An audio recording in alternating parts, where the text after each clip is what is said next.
പരിശുദ്ധമായ ദുൽഹിജ്ജ മാസത്തിലെ ആദ്യ വെള്ളിയാഴ്ച ദിനമാണിന്ന്. സൂര്യനുദിക്കുന്ന ദിവസങ്ങളിൽ ഏറ്റവും മഹത്തായ ദിവസമെന്ന് ഹബീബായ സ്വല്ലല്ലാഹു അലൈഹി വസല്ലമ തങ്ങൾ നമ്മെ പഠിപ്പിച്ച വളരെ പവിത്രമേറിയ ഈ ദിവസം, കഴിഞ്ഞ രാത്രി എന്ന് പറയുന്നത് വെള്ളിയാഴ്ച രാത്രി, വ്യാഴാഴ്ച സൂര്യൻ അസ്തമിച്ച രാത്രി മുതലാണ് ഈ വെള്ളിയാഴ്ച സൂര്യൻ അസ്തമിക്കുന്ന രാത്രി വരെയാണ് വെള്ളിയാഴ്ച എന്ന് പറയുന്ന ദിവസം.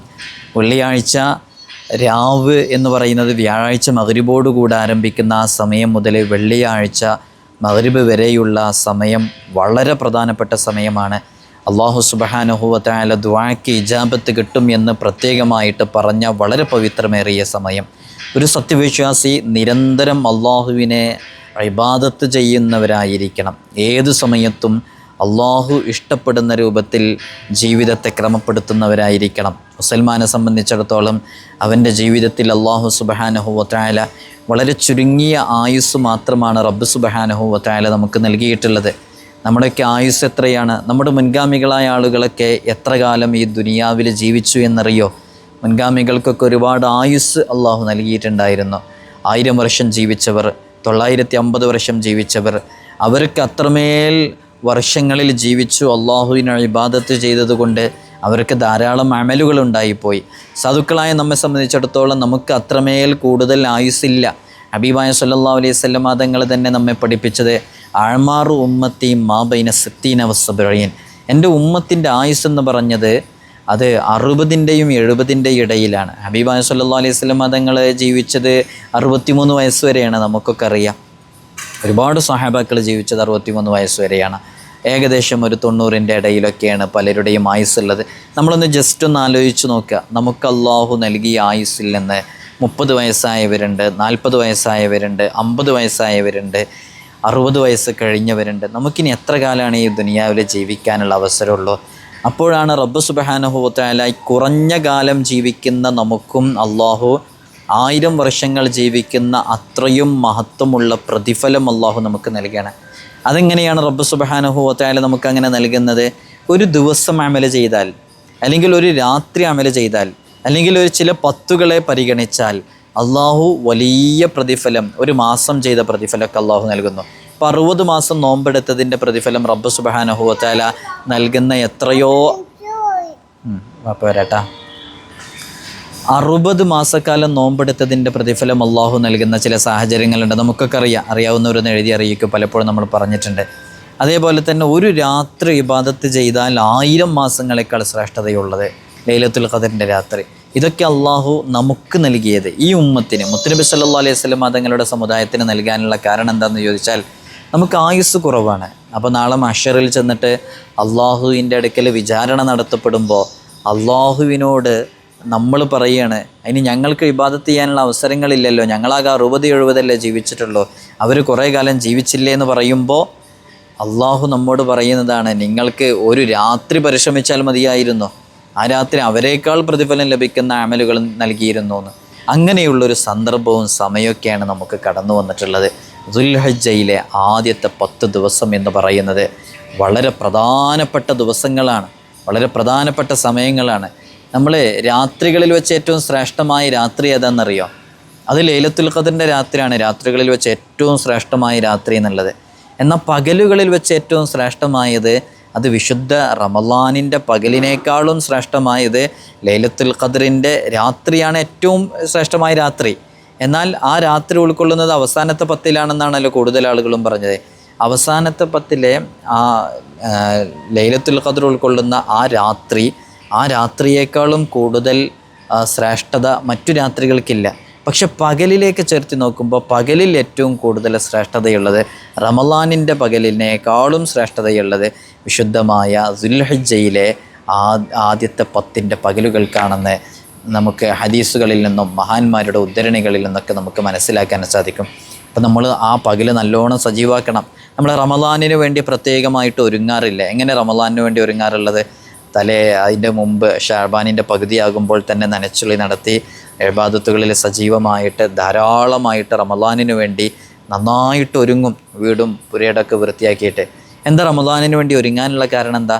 ആ റമളാനിന് അത്രമേൽ പ്രാധാന്യവും പവിത്രതയും മഹത്വം ഉണ്ടായതുകൊണ്ടല്ലേ. എന്നാൽ അത്ര മഹത്വമുള്ള ഒരു പകലാണ് വരുന്നത്. റമളാനിൻ്റെ പകലിനേക്കാളും മഹത്വമുള്ള പകൽ വരുമ്പോൾ നമ്മളതിന് പരിശ്രമിക്കേണ്ട.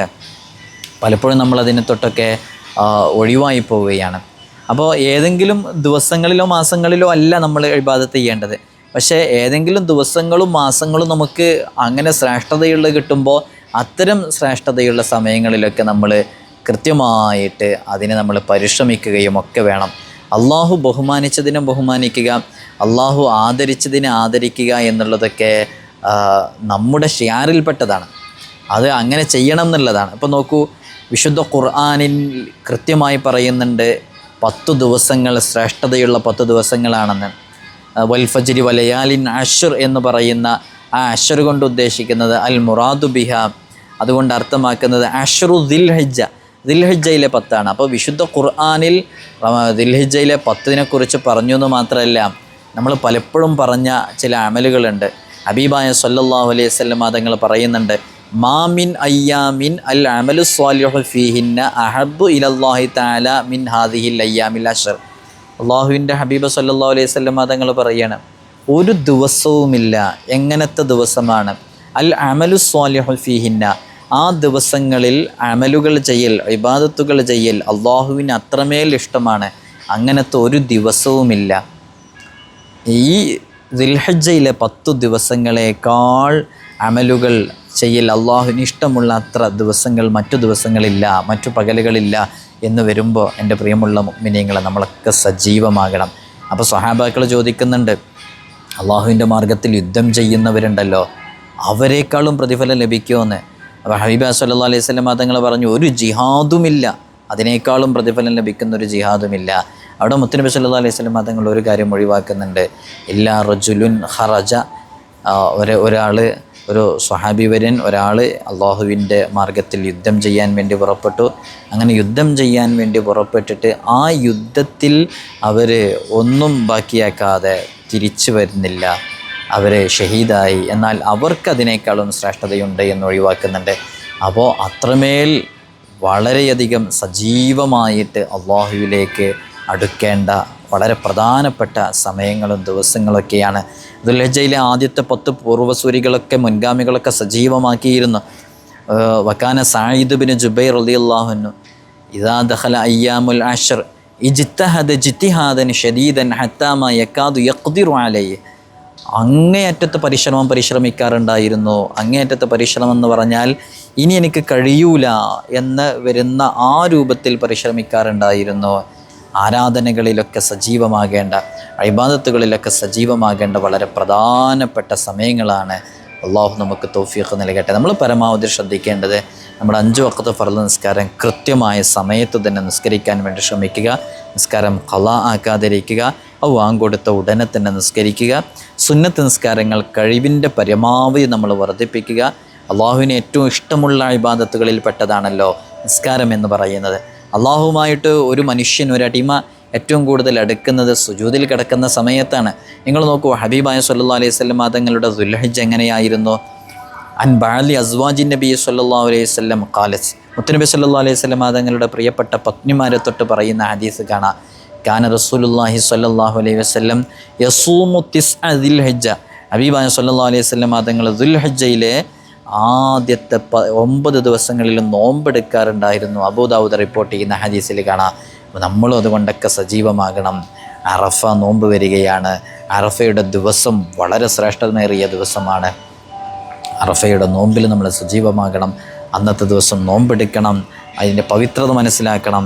മുത്തുനബി സല്ലല്ലാഹു അലൈഹി വസല്ലം തങ്ങൾ പറഞ്ഞത്, അറഫയുടെ നോമ്പ് ആരെങ്കിലും എടുത്തിട്ടുണ്ടെന്നുണ്ടെങ്കിൽ അവർ കഴിഞ്ഞുപോയ ഒരു വർഷത്തെയും വരാനിരിക്കുന്ന ഒരു വർഷത്തെയും ദോഷങ്ങൾ അള്ളാഹു പുറത്തു കൊടുക്കുന്നതാണ്. ചില ഇമാമുകളൊക്കെ ചർച്ച ചെയ്ത് പറയുന്നു, വരാനിരിക്കുന്ന ഒരു വർഷത്തെ ദോഷങ്ങൾ പൊറുക്കുക എന്ന് പറഞ്ഞാൽ അടുത്ത ഒരു വർഷവും മരിക്കൂല എന്നാണ് അതിനർത്ഥം. കാരണം ദോഷങ്ങൾ പൊറുക്കണമെങ്കിൽ ഓൻ അടുത്തൊരു വർഷം ജീവിക്കണ്ടേ. അതുകൊണ്ട് അടുത്തൊരു വർഷം അവനക്ക് ജീവിക്കാനുള്ള ആയുസ് അള്ളാഹു നീട്ടിക്കൊടുക്കും. ഒരു നോമ്പിന് അങ്ങനത്തെ ഒരു മഹത്വം പറഞ്ഞിട്ടില്ല. അടുത്തൊരു വർഷം ആയുസ് കിട്ടുമെന്നുള്ള മഹത്വം, അല്ലെങ്കിൽ അടുത്തൊരു വർഷത്തെ ദോഷങ്ങൾ പുറത്ത് കിട്ടുമെന്നുള്ളത് അതിൻ്റെ ഒരു ഇഷാറത്തതാണെന്ന് വലിയ വലിയ മഹത്വങ്ങളൊക്കെ ഇതിനെ വിശദീകരിച്ച് പറയുന്നുണ്ട്.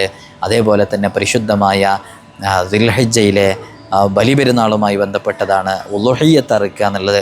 അറുക്കാൻ ശേഷിയുണ്ടായിട്ട് അറുക്കാതിരിക്കാൻ പാടില്ല. അറുക്കാൻ ശേഷിയുണ്ടായിട്ടും അറുക്കാത്തവരെക്കുറിച്ച് മുത്തനബി സല്ലല്ലാഹു അലൈഹി വസല്ലം തങ്ങൾ വളരെ ഗൗരവമായിട്ട് പറഞ്ഞിട്ടുണ്ട്. ആർക്കെങ്കിലും അതിനുള്ള സാമ്പത്തിക ശേഷിയുണ്ടായി എന്നിട്ട് അവൻ അറുത്തിട്ടില്ല എന്നുണ്ടെങ്കിൽ ഫലാ യഹ്ദുർ മുസല്ലാന, അവർ ഞങ്ങളുടെ നിസ്കാരത്തിലേക്ക് പള്ളിയിലേക്ക് അടുക്കരുത്, ഹാജരാകരുത് എന്നുള്ളൊക്കെ ഹദീസിൻ്റെ വാചകങ്ങൾ നമുക്ക് കാണാൻ സാധിക്കും. നമുക്ക് കഴിയുന്ന രൂപത്തിൽ അറുക്കണം. അതിന് വലിയ കോടീശ്വരനോ സാമ്പത്തികമായിട്ടുള്ള ആളൊന്നും ആവണ്ട.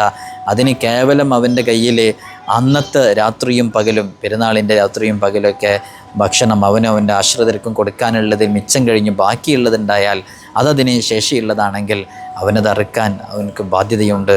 ഇൻഷാ അല്ലാഹ് അല്ലാഹു നമുക്ക് തൗഫീഖ് നൽകട്ടെ. നിങ്ങളൊക്കെ ദുആ ചെയ്യണമെന്ന് ഓർമ്മപ്പെടുത്തുന്നു. അസ്സലാമു അലൈക്കും വറഹ്മത്തുള്ളാഹി.